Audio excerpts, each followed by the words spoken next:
Bien le bonjour, chers amis terriennes et terriens. Non mais t'es pas rien quoi. T'es tout de même terrien. Allez bon. Ce que je vous dévoile en ce jour est le fruit d'une inspiration soudaine. Un écrit fictif inspiré de la réalité, qui fait suite à un événement s'étant tenu au regroupement des assistés sociales et sociaux du Témiscouata, le 20 avril dernier. Je tiens à remercier l'organisme, ses employés bénévoles pour leur accueil, Nathalie de Méroufront et José pour m'avoir épaulé et supporté durant cette belle journée. Ma terre, ma patrie, mon espoir. J'ai grandi sur une planète que notre espèce appela Terre pendant un temps. D'où pourrais-je bien vous écrire à des années-lumière d'intervalle, si ce n'est ici même, sur cette planète féconde, regorgeant de vie, de trésors inestimables qui nous rendent de tout temps, jamais été ceux que l'humain convoitait, et s'exténuait à exploiter à son dépens et celui de la vie.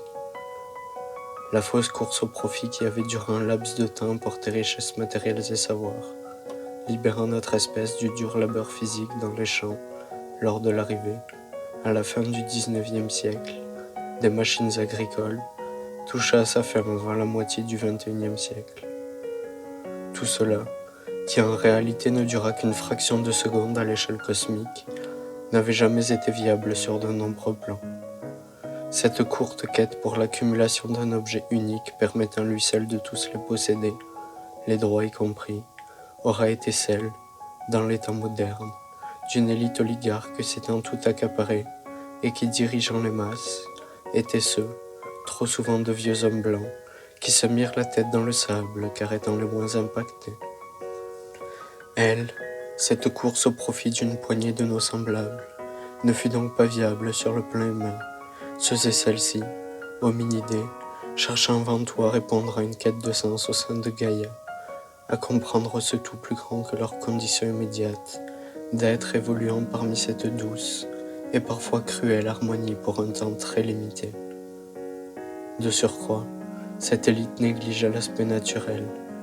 Elle enviait son terrain de jeu, oubliant que tout ce qu'elle allait chercher sous ces terres grâce à ses machines et esclaves, annihilant au passage des millions d'êtres, des micro-organismes aux mammifères et conifères, volatiles plus très volubiles et j'en passe des mille et des mille, n'avaient pas de prix, étaient gratuits, le fruit de millions d'années d'évolution qu'ils ne prirent pas le temps de respecter, nous manipulant et s'arrangeant pour ne pas ébruiter leurs méfaits.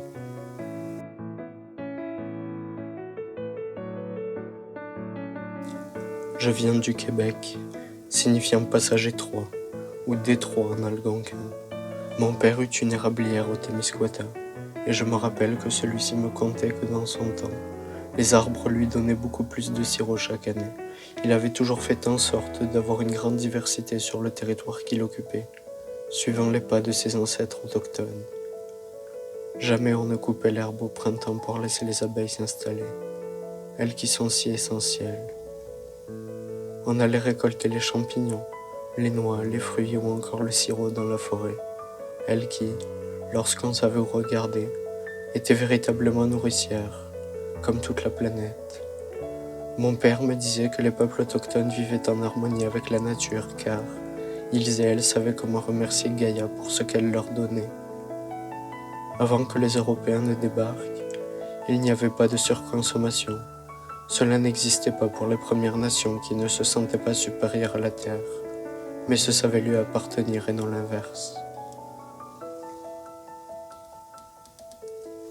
Finalement, lorsque j'eus atteint la vingtaine, un brusque changement survint et fut bénéfique pour l'ensemble du vivant. Peu de temps avant cela, les prix avaient explosé et une foule de personnes se retrouvèrent sans le sou, n'étant plus capables de se procurer des biens pourtant essentiels, la nourriture, les vêtements, un toit et autres. Le fossé des inégalités n'avait jamais été aussi béant de tout temps, et ce fut un point de rupture, continuant de nous vendre une réalité où l'on pourrait acheter autant qu'avant des biens matériels provenant des quatre coins de la planète, en transférant simplement d'une technologie à une autre. Il s'agissait, dans leur monde idéal, qui fut géré par les technologies, de laisser l'intelligence artificielle découpler l'économie en opérant une électrification des services. L'élite, qui avait accumulé des milliards, resta aux commandes du navire, par apparente légitimité, celle dont il continuait de se targuer, continuant ainsi d'exploiter les ressources naturelles, humaines comprises, pendant quelques années. Mais tout cela avait assez duré. Le ressentiment de la population vis-à-vis de cette élite qui s'en était mis plein les poches et n'avait cessé de perpétrer hontément ses crimes avait alors atteint un paroxysme. Elle, la population, qui depuis plus d'un demi-siècle n'avait arrêté de scander que la planète c'est notre avenir, qu'il nous fallait moins gaspiller, que nous pensions aux prochaines générations, qu'il nous fallait mettre fin aux guerres, prônant un monde plus juste, en lien avec la nature. Elle fut pourtant écartée des débats, balayée d'un revers de la main à cette époque-là. Il fallait malgré tout, pour la survie de l'humanité et du vivant, que la terre nourricière soit impérativement protégée. Toutefois, l'élite qui aura été au contrôle tenta de nous éloigner de notre véritable nature, ce qui ne fut possible que durant un temps. Notre âme remonta inexorablement à la surface, auprès de Gaïa et de nos semblables, pour partager amitié et amour, spiritualité et gaieté. On se demanda un instant si nos actions avaient réellement un impact, n'étant plus en confiance dans cette relation avec notre mère, nos mères, que l'on eut si longtemps chéries avant de s'envoler du nid.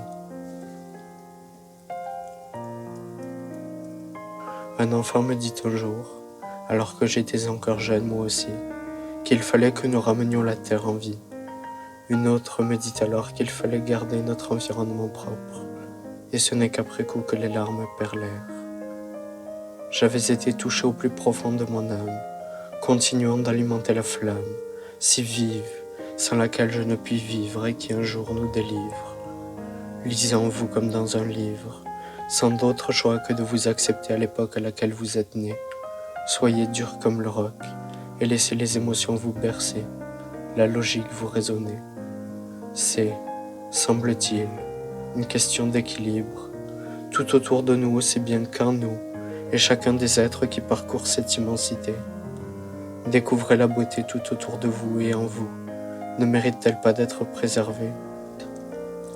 N'est-ce pas là cette fameuse quête de sens qui nous anime toutes et tous? Nous sommes faits pour nous entraider, pour nous aimer, et non pour nous renier comme ce fut le cas pendant un temps. L'amour aura été la clé qui nous permit d'ouvrir les portes vers la lumière, vers la résolution de problèmes anciens, passagers. Aujourd'hui, nous sommes écologiques, sans nous priver de tout ce que nous avions autrefois.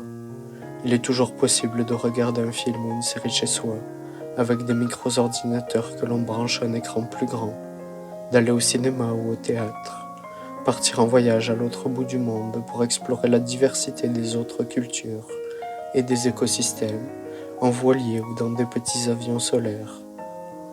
Mais ce qui compte avant tout à présent, c'est d'avoir retrouvé le contrôle sur nos vies, d'avoir des êtres chers sur qui on peut se fier et à qui on peut se confier. Est-ce qu'on a vraiment besoin de partir une fois par an à l'autre bout du monde, quand on a tout ce qu'il nous faut ici pour vivre dignement? Découvrir l'autre, cela passe aussi par la lecture, et bien des moyens qui existent toujours en cette ère, comme les forums de discussion ou applications de votre choix. La différence, c'est que de nos jours, tout cela est enseigné. Vivre en lien avec la nature selon les savoirs ancestraux des peuples autochtones et les connaissances scientifiques les plus à jour. Comment utiliser le numérique sans tomber dans le piège des biais cognitifs. Comment garantir les droits de chacune et chacun, etc. Le but est à présent d'avoir conscience que nous sommes un collectif et que l'individu ne peut aller à l'encontre de cela, qu'il s'agisse de la destruction d'un habitat d'oiseaux ou de construire un barrage hydroélectrique pour récolter l'énergie de la rivière qui passe sur le terrain qui ou elle habite en cet instant.